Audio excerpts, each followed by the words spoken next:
последние годы быстро развивается. Ежегодный темп роста товарооборота превышает 10%.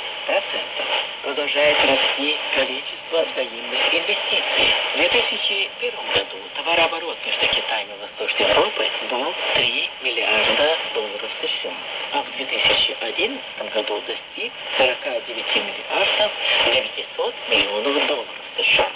10 лет назад объем китайских инвестиций в странах Центральной и Восточной Европы составлял несколько десятков миллионов долларов, а в настоящее время превысил 2 миллиардов долларов США. Восточная Европа, в свою очередь, инвестировала в КНР 1,5 миллиарда долларов США. Встреча с миром.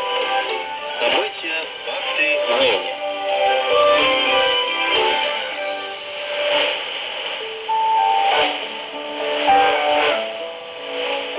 Отношения между Китаем и странами Центральной и Восточной Европы сейчас хорошо развиваются и в политической, и в торговой